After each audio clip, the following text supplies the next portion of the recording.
ओकाश भन्ते बंदामी। मंगल हो। भन्ते जी, अचल चैत्य के चारों तरफ भिक्षुगण बैठकर क्या चांट करते हैं, क्या पाठ किया करते हैं? अचल चैत्य के चारों तरफ भिक्षुगण बैठ करके अभिधम्म पिटक की चांटिंग करते हैं। भन्ते जी, त्रिपिटक में कितने धम्म स्कंद हैं और ये किस भाषा में लिखे गए हैं? त्रिपिटक में 84,000 धम्म स्कंद हैं जो पाली भाषाओं में, बुद्ध वचन पाली भाषा में लिखा गया और विश्व की सभी प्रमुख भाषाओं में इसका अनुवाद किया गया। भन्ते जी, त्रिपिटक में क्या 3 ही किताबें हैं या उसके अन्य भी भाग हैं? त्रिपिटक में जो 3 पिटक हैं, विनय पिटक, सूत्र पिटक, अभिधम्म पिटक, इसके अलावा इसके फैक्टर भी है, पवित्र ग्रंथ भी है। जैसे सूत्र पिटक में दीघ निकाय, मध्यम निकाय, संयुक्त निकाय, अंगोत्तर निकाय और खुद्दक पाठ। उसी तरह से विनय पिटक में पाराजिका, पाचित्या, महाभग, चुल्लभग और परिवार पथो। उसी तरह से जो बहुत ही विशेष धम्म है अभिधम्म, उसमें 7 है। धम्म संगिनी, विभंग, कथावत्तु, पुग्गल पंयत्ति, धातु कथा, यमक और पट्ठान। ये 7 ग्रंथ बहुत ही महत्वपूर्ण हैं। इसके साथ साथ और भी विशाल है, वो आप उसमें जाएंगे डिटेल में तो देखेंगे। भन्ते जी, पिटक का शुद्ध अर्थ क्या है? इसी प्रकार त्रिपिटक का शुद्ध अर्थ क्या है? पिटक का अर्थ है पिटारी, लेकिन त्रि शब्द लगा है तो 3 पिटारी हो गई। और त्रिपिटक में जो 3 पिटारी हैं, 3 संदूक, बड़े बड़े संदूक, एक संदूक विनय का रखा, दूसरा संदूक सूत्र का और तीसरा जो स्पेशल है वो अभिधम्म का रखा गया है, जिसमें शुद्ध बुद्ध वचन रखा हुआ है। उसी को त्रिपिटक कहते हैं, जो पाली भाषा में सुरक्षित रखा हुआ है। भन्ते जी, विनय पिटक क्या है और इसके माध्यम से किस प्रकार की शिक्षा दी गई है? विनय पिटक भिक्षुओं का संविधान है। उसमें विनय संबंधी शिक्षा दी जाती है। विनयो नाम धम्म सायु, विनय ही धर्म की आयु है। विनयो नाम शासन सायु, विनय ही बुद्ध शासन की आयु है। उसी तरह से विनय आधार से ला है भिक्षुओं के जीवन की। विनय पिटक में 5 मूलभूत ग्रंथ हैं,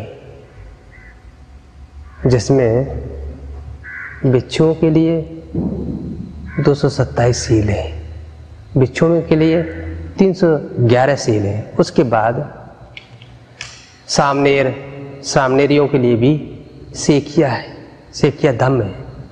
और उपोषित व्रत प्लस पातिमोक्ष पाठ, ये सभी अंग विनय पिटक के हैं।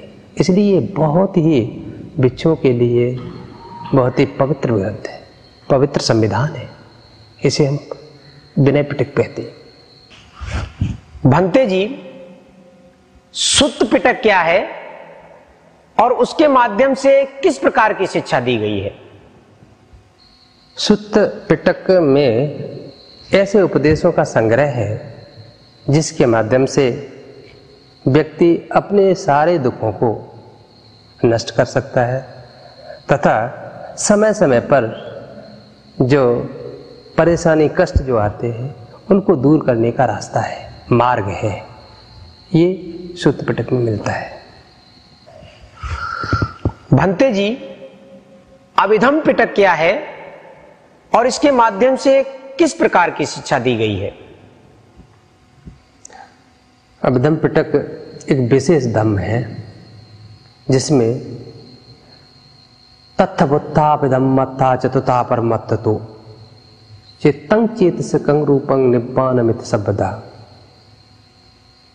इस अभिधम पिटक में परमात्म रूप में चित्त, चैतसिक, रूप और निब्बान की शिक्षा दी गई है। यही मुख्य रूप से सार है अभिधम पिटक का। भंते जी, क्या बुद्ध ने अपने विचार स्वयं लिखे थे? नहीं, बुद्ध ने नहीं लिखे। बुद्ध जो बोलते थे वो उनके जो श्रावक भिक्षु संघ था वो उसे कंठस्थ करता था और कंठस्थ कर करके उसका अनुगमन करता था।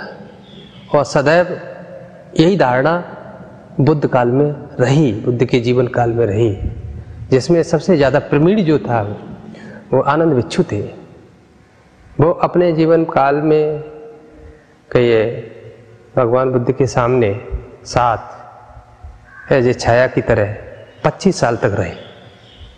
25 साल तक बुद्ध ने जो उपदेश दिए वो उनको कंठस्थ थे।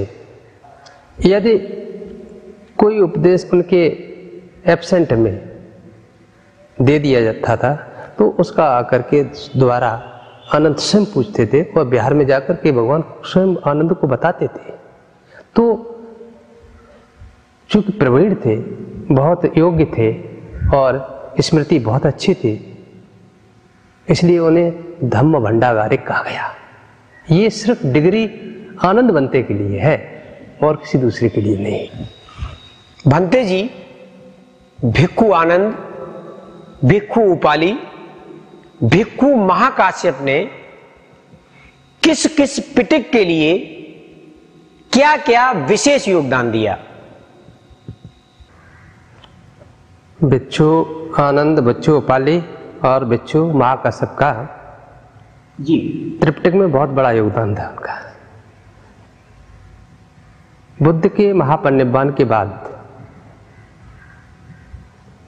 प्रथम संगीति सप्तपदी गुहा राजगिरी में हुई। वहां पर 500 अर्थ भिक्षुओं को सेलेक्ट किया गया और उसकी देखरेख राजा अजातशत्रु ने की। उस समय जो संगायन हुआ था, संगायन का जो अध्यक्षता की महाकाश्यप भंते जी ने की। उन्होंने ही स्वयं आनंद भंते जी को पूछा, क्योंकि आनंद भंते जी बहुत प्रवीण थे उसमें सूत्र में, इसलिए भगवान के द्वारा दिया गया जितना भी सूत्र था तो सूत्र से संबंधित जितने भी क्वेश्चन थे वो आनंद भंते जी ने बताए। तो सूत्र पूरा सूत्र पिटक आनंद ने दिया और उसी के साथ साथ विनय के पारंगत उपाधिनाई थे।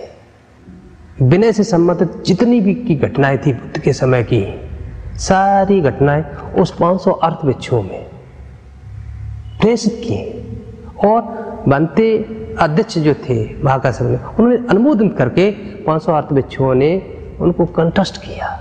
ये विनय परंपरा थी जो भिक्षु पालीन थे। फिर रही बात महाकाश्यप की, वो तो बहुत बड़े पारंगत भिक्षु थे, बहुत बड़े योग्य भिक्षु थे, सबसे सीनियर भिक्षु उस संगीति में वो ही भिक्षु थे। उन्होंने अभिधर्म का सिलेक्शन किया। तो ये काफी दिनों तक चली, लेकिन सारी संगीति का जो संगायन किया और खर्चा किया राजा अजातशत्रु ने किया था। भंते जी, इन तीनों पिटकों में से बुद्ध की तरह बुद्धत्व प्राप्त करने में कौन सा पिटक विशेष सहायक है? संबोधि प्राप्त करने के लिए तीनों ही पिटक जरूरी है, तीनों ही सहायक हैं, लेकिन जो अभिधम पिटक है वो अलग है सबसे। अतरेक विशेष धम्मो ति अभिधम्मो, जो सबसे अलग धर्म है वो अभिधम पिटक है, जिसमें शील समाधि प्रज्ञा का पूरा गंभीरता रूप से इसमें अर्थ मिलेगा। जो शील समाधि प्रज्ञा के साथ साथ चित्त चैतसिक रूप निब्बान के साथ साथ जो ध्यान की जो पद्धति है वो बड़ी ही गंभीर है। तो हम कह सकते हैं कि अभिधम पिटक जो है वो ज्यादा उपयोगी है। भंते जी, बुद्ध धम्म के बारे में प्रश्न करके और उत्तर पाकर हमारी और भी जिज्ञासा बढ़ती जा रही है, तो क्या इस संबंध में आगे और भी आपसे प्रश्न कर सकते हैं? क्यों नहीं, क्योंकि प्रश्न करने से और तर्क करने से ज्ञान की बढ़ोतरी होती है और प्रश्न का उत्तर मिलने से संतुष्टि मिलती है। इसलिए शंकाओं का समाधान जरूरी है। धन्यवाद भंते जी, आज हमने आपसे पिटकों के बारे में सीखा और बहुत कुछ सीखने को मिला। आशा करते हैं कि आप हमको ऐसे ही आगे बताते रहेंगे। वंदनाम भंते जी। हाँ, मंगल हो, सुखी हो। भवतु सब मंगलं रक्षन्तु सब देवता सर्वबुद्धानुभावेन सदा स्वस्ति भवन्तु ते। भवतु सब मंगलं रक्षन्तु सब देवता सर्वधर्मानुभावेन सदा स्वस्ति भवन्तु ते। भवतु सब मंगलं रक्षन्तु सब देवता सब संघानुभावेन सदा स्वस्ति भवन्तु ते।